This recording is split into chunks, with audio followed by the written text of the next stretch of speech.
పేరు మీనాక్షి. నేను ఇప్పుడు చెప్పబోయే పాఠం గొడగుచ్చి అనే కథ. గొడగుచ్చిని రచించింది పాల్కురికి సోమనాథుడు. ఇతని యొక్క తల్లిదండ్రులు శ్రీయాదేవి మరియు విష్ణురామి దేవుడు. సో ఇతనికి పాల్కూరికి సోమనాథుడు అని పేరు ఎట్లా వచ్చిందంటే, వీళ్ళ తల్లిదండ్రులకి చాలా రోజులుగా సంతానం కలగకపోవడంతో వీళ్ళు వాళ్ళ ఊరిలో ఉన్న శివాలయానికి వెళ్ళి మొక్కుకుంటే ఆ శివుడి అనుగ్రహం ద్వారా వీళ్ళకి కొడుకు పుట్టడంతో ఇతనికి సోమనాథుడు అని పేరు పెట్టడం జరిగింది. పాల్కురికి అనేది వాళ్ళ ఇంటి పేరు. ఇతను 12వ శతాబ్దానికి చెందిన కవి.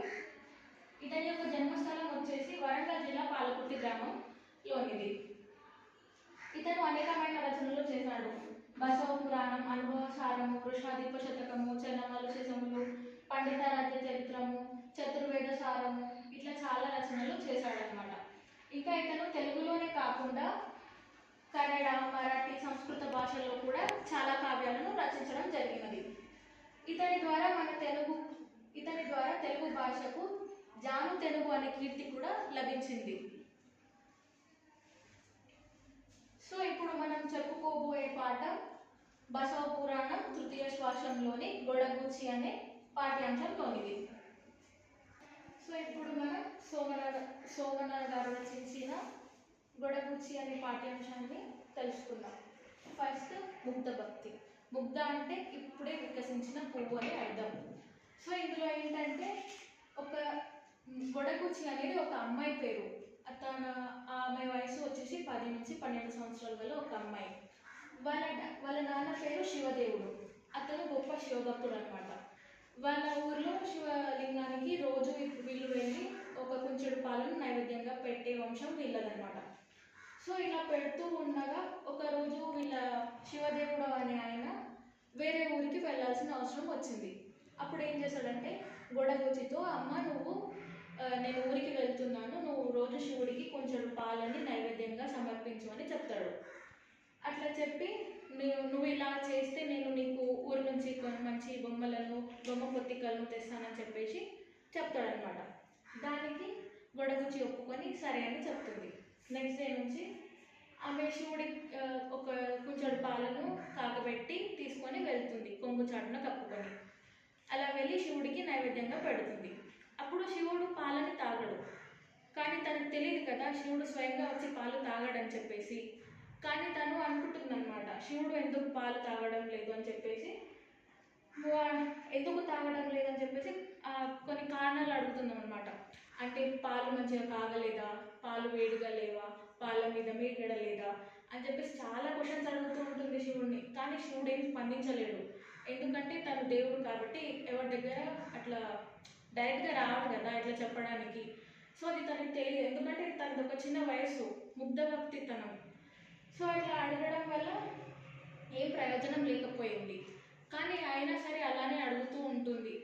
నేను చిన్నపిల్లలని చెప్పేసి నువ్వు పాలు తాగడం లేదా, లేకపోతే నాకు పాలు నైవేద్యం పెట్టడం రాదనా, లేకపోతే నేను పాలని మంచిగా తాగబెట్టలేదా అని చెప్పేసి ఇంకా చాలా క్వశ్చన్స్ అడుగుతూ ఉంటుంది.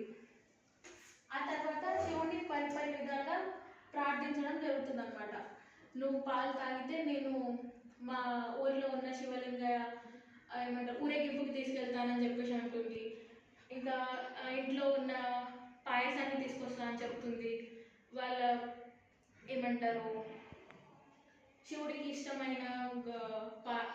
శివుడికి ఇష్టమైనవన్నీ తెచ్చి పెడతాను, నువ్వు పాలు తాగు అని చెప్పేసి చాలా పరి విధాలుగా ప్రార్థించడం జరుగుతుంది అనమాట. అయినా సరే శివుడు పాలను మాత్రం తాగడు. అప్పుడు పిల్లల మనస్తత్వం ఎలా ఉంటుందో మనకు తెలుసు. మనం పిల్లలు ఏదైనా కావాలనుకుంటే అది జరగాల్సిందే. సో ఇక్కడ గొడగుచ్చి కూడా అలానే అనమాట. తను ఎప్పుడు శివుడు పాలు తాగాలి అనేది తన యొక్క టార్గెట్ అనమాట. అంటే వాళ్ళ డాడీ చెప్పిండు కదా నువ్వు ఖచ్చితంగా శివుడికి నైవేద్యం పెట్టాలి అని చెప్పేసి. అందుకోసానికి తను వెళ్ళి పెడుతుంది, కానీ శివుడు పాలు తాగడు. అది తనకు తెలియదు స్వయంగా వచ్చి తాగుతాడని చెప్పేసి. సో ఇంకా పిల్లల మనస్తత్వం ఎలా ఉంటుందని చెప్పేసి కూడా ఈ గొడగుచ్చి అనే పాఠంలో మనకి చాలా చక్కగా వివరించడం జరిగింది. నెక్స్ట్, పిల్లలకు మనం ఆశ పెడతాం కదా, నువ్వు అన్నం తింటే నేను మీకు మంచి బొమ్మలు తినిపిస్తాను, చందమామని చూపించి అన్నం తినిపిస్తారు చాలామంది అమ్మలు. అలా అని చెప్పేసి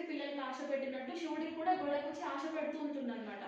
నువ్వు ఈ పాలకు తాగితే నేను నీకోసం ఇంకా వేరే వేరే ఐటమ్స్ చేసుకొని తీసుకొస్తానని చెప్పేసి అంటుంది. ఇంకా నూనె పోలేలు అలా చాలా తీసుకొస్తానని చెప్తుంది. అయినా సరే శివుడు పాలు తాగడు.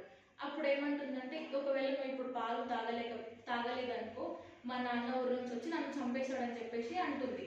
సో అప్పుడు శివుడు ప్రత్యక్షమై పాలు తాగుతాడు. పాలు తాగడం తర్వాత తను ఇంకా ఇంటికి వెళ్ళిపోతుంది. అలాగే రోజు గడుస్తూ ఉంటుందన్నమాట. తను నైవేద్యం తీసుకొస్తుంది, శివుడు ఆ పాలను తాగుతాడు. అలా గడుస్తున్న కొద్దీ ఒకరోజు వాళ్ళ నాన్నగారు పొరుగు నుంచి వెళ్ళి వచ్చేస్తాడనమాట. వచ్చేసినప్పుడు ఈమె గొడగొచ్చి నైవేద్యం పెట్టేసి ఖాళీ గిన్నెతో ఇంటికి వెళ్తూ ఉంటుంది. అప్పుడు వీళ్ళ నాన్న చూస్తాడనమాట. ఈమెని చూసి నైవేద్యం ఎక్కడమ్మా అని అడుగుతాడు. అయితే శివుడు తాగేశాడు నాన్న అని చెప్తుంది.